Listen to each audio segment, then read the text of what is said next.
भारत माता की भारत माता की जय श्री राम, जय श्री राम, जय श्री राम, जय जय श्री राम।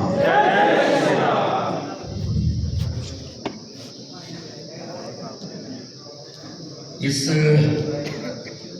प्रांतीय अधिवेशन के सम्मानीय अध्यक्ष जी,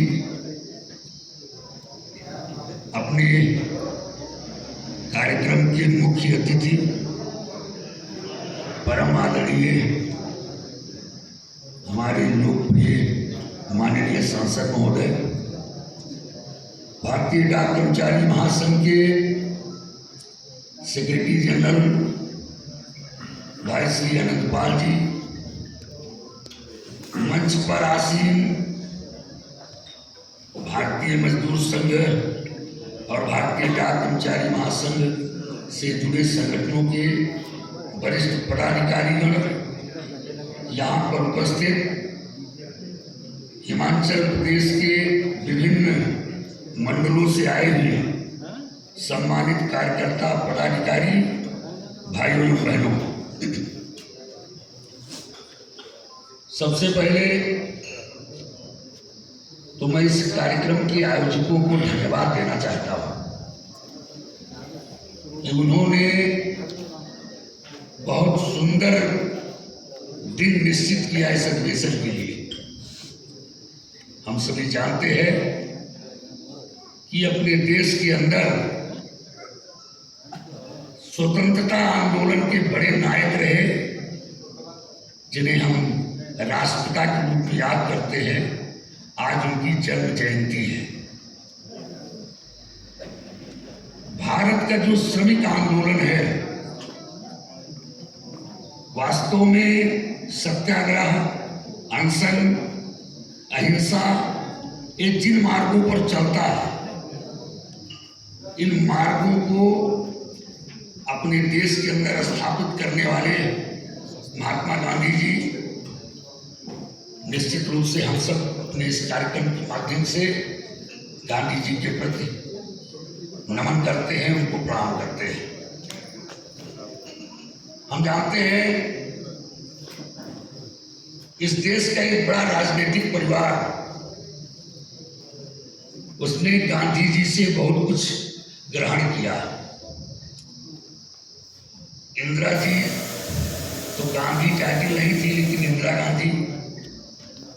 गांधी जी की शादी जिनके साथ हुई थी, हम सब जानते हैं।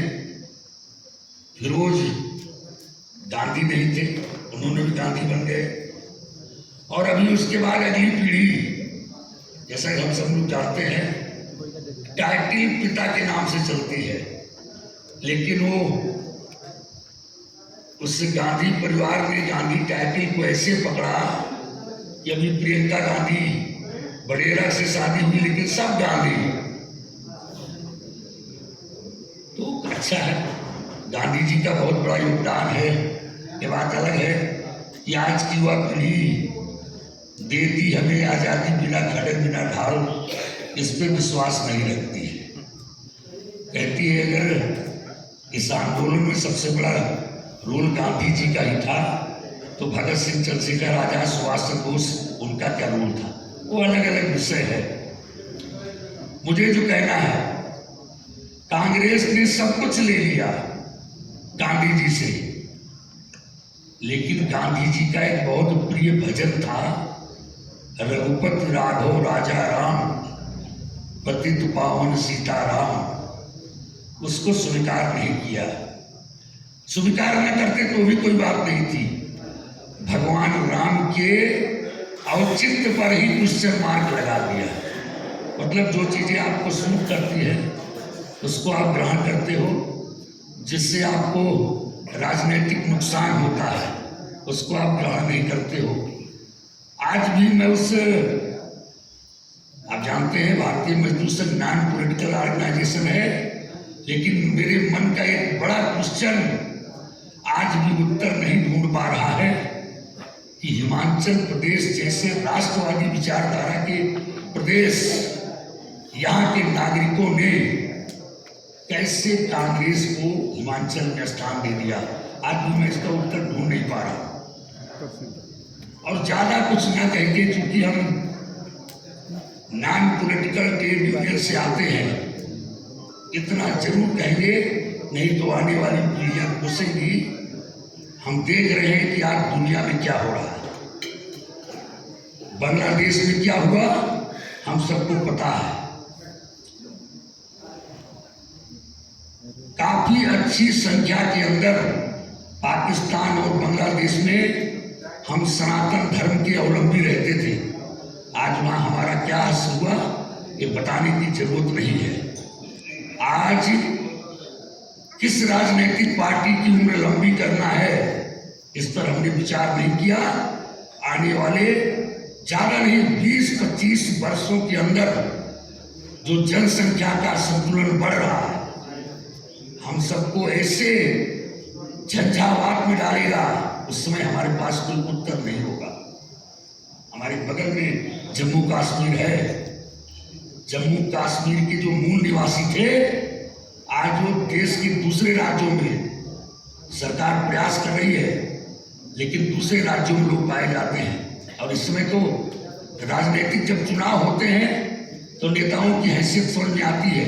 आज वहां यह भी सुनने में आ रहा है, कुछ लोग बोल रहे हैं कि अगर हम सत्ता में दोबारा वापस आए तो 370 फिर से ला देंगे। ये सब चीजें बहुत ज्यादा, हम लोग राजनीतिक विषय अपना नहीं है, हम सबको विचार करना चाहिए। और एक बात और विचार करना चाहिए, अभी थोड़े दिन पहले भारत सरकार के कार्मिक मंत्रालय ने एक आदेश जारी किया,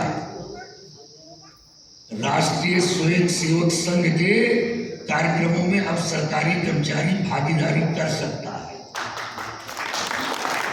और अगर हम राष्ट्रीय स्वयं सेवक संघ के कार्यक्रमों की में भागीदारी कर सकते हैं तो राजनीति पर टिप्पणी भी हम अब कर सकते हैं।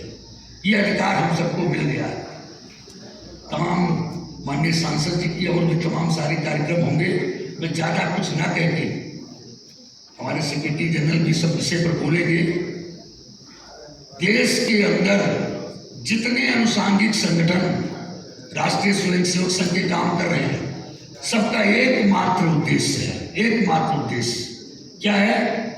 अंत्योदय। अंत्योदय का मतलब ये होता है, वह व्यक्ति जो पंक्ति में सबसे पीछे खड़ा है, जिस तक अभी शासन सत्ता की सुविधाएं नहीं पहुंच पाई, जो शोषित है, जो पीड़ित है, जो वंचित है, जो दलित है, जो उपेक्षित है, राष्ट्रीय स्वयं सेवक संघ के सारे संगठन सर्वप्रथम ऐसे वर्ग की चिंता करते हैं। अगर भारतीय जनता पार्टी के रूप में हम ले तो प्रधानमंत्री जी ने सबसे पहला काम क्या किया? आजादी के इतने वर्षों बाद भी लोगों का बैंक में अकाउंट नहीं था। कुछ लोग ऐसे हैं जिनको भारत के बैंक छोटे पड़ जा रहे हैं, विदेशों में पैसा रख रहे हैं, और हमारे देश का मूल नागरिक उनके पास अपना अकाउंट नहीं। तो प्रधानमंत्री जी ने जनधन अकाउंट, राजीव गांधी जी कहते थे जब हम 100 रुपया भेजते हैं तो 10 रुपया जाता है नीचे तक, बीच में सब खा जाते हैं। आज क्या हो रहा है? आज प्रधानमंत्री जी दिल्ली से बटन दबाते हैं और एक एक नागरिक के घर में उसके अकाउंट में पैसा पहुंच रहा है।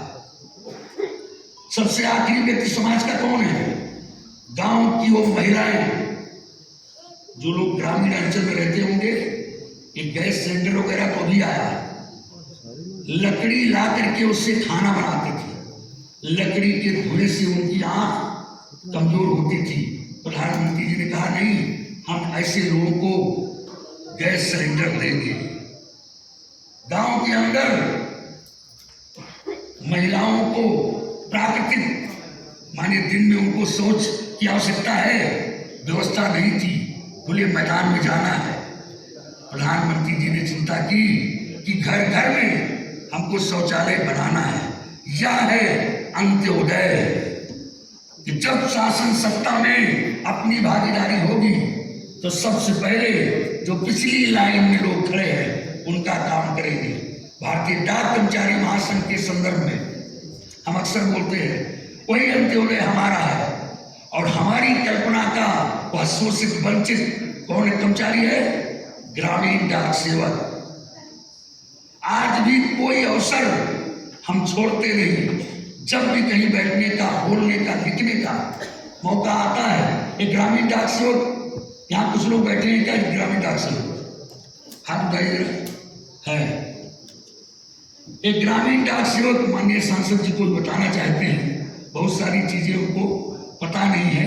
मैं एक लाइन में बताऊं, सरकारी कर्मचारियों के लिए जितने बड़े आदेश, चुनौती के साथ बोलता हूं, जितने बड़े आदेश हुए वो सब आदेश तभी हुए जब दिल्ली के अंदर एनडीए का शासन रहा।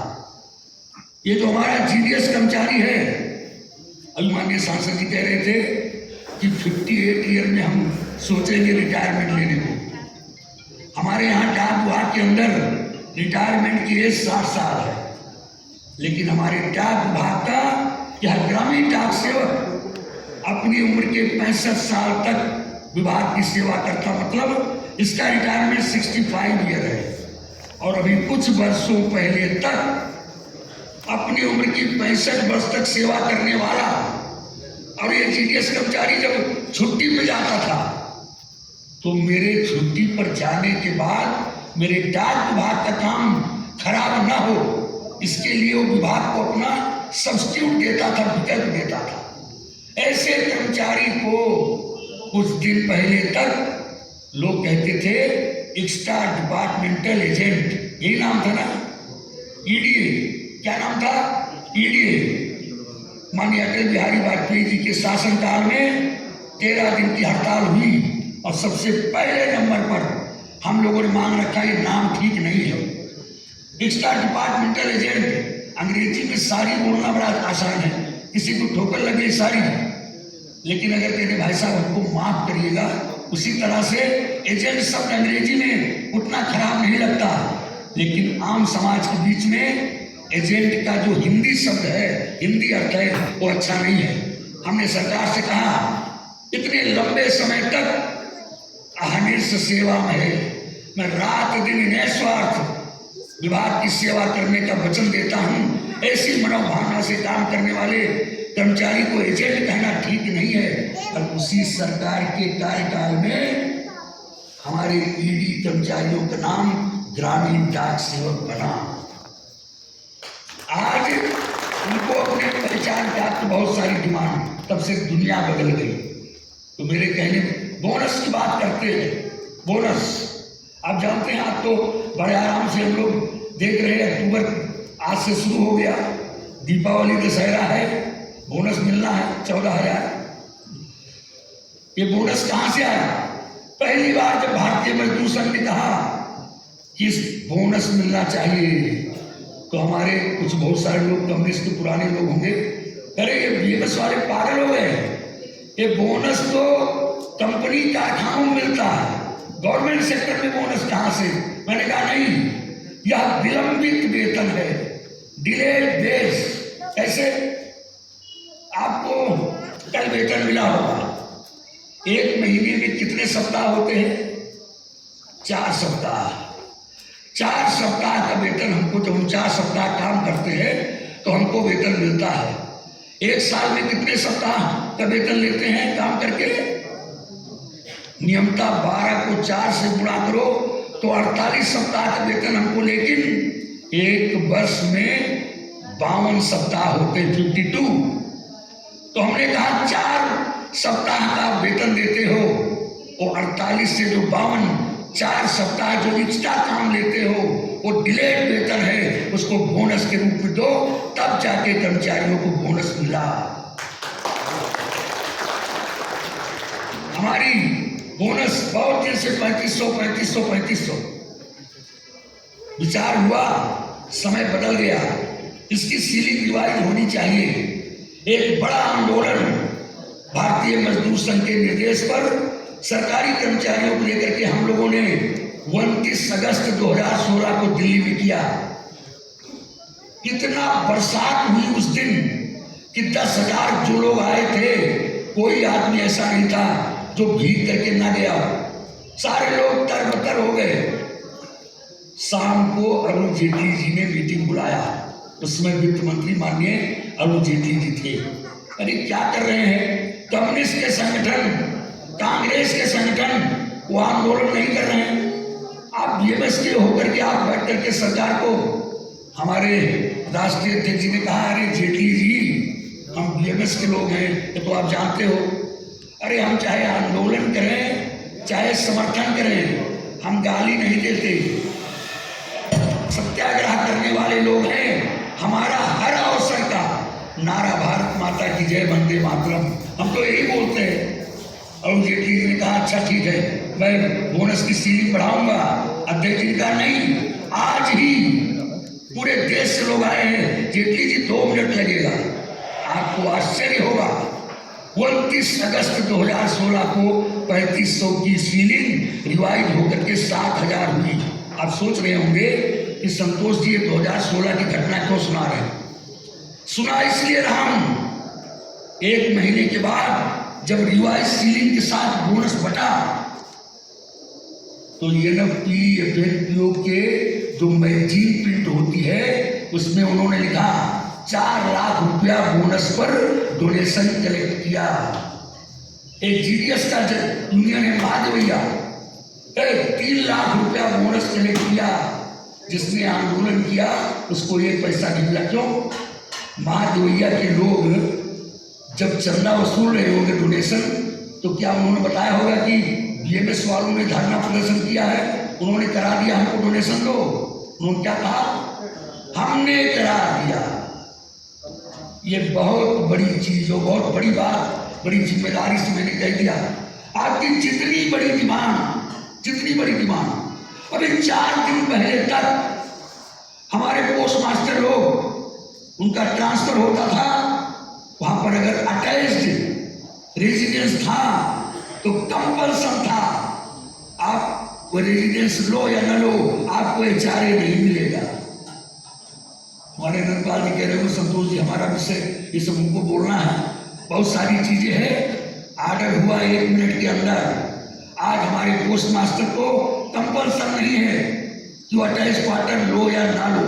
ऐसे एक नहीं, अनेक इशू है, अनेक इशू, जिसको कर्मचारियों की जो भी समस्या है रात दिन पूरी निष्ठा के साथ, और कभी कभी मैं कहता हूं कि भले कर्मचारियों का बड़ा वर्ग हमारे कार्यों को न जान पाए, लेकिन जो सब चीज का निर्धारण करता है ईश्वर, वो सब देख रहा है।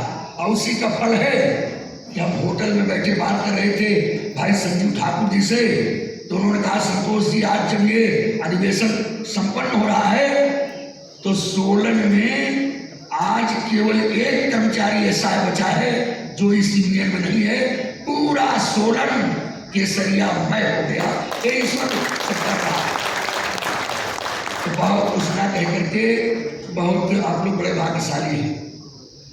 मैं जब आता हूँ चंडीगढ़ से 2 किलोमीटर चलने के बाद मन कहता है कि अगर पैदल सोलन तक चला जाए तब ये जो प्राकृतिक छटाएं हैं इसका आनंद लिया जाए। दिल्ली में आपको बता दें, दिल्ली में एक दिन अगर आप दिल्ली में रह लिए तो मानो आपने 8-10 सिगरेट पी लिया, इतना प्रदूषण है। यह आप सबका सौभाग्य है कि देवभूमि हिमाचल में आपने जन्म लिया है। प्रकृति की सुंदर वादियों में आप लोग आनंद ले रहे हैं। आपका यह अधिवेशन जिन उद्देश्यों को लेकर के बुलाया गया है, ईश्वर उसमें सफलता प्रदान करें, आपका संगठन और मजबूत हो। और इतनी बात कहता हुआ अपने तमाम व्यस्ततम कार्यक्रम, हम लोग इतना बिजी रहते हैं, इस अधिवेशन की डेट मांगने के लिए 2 महीना से चल रहा था।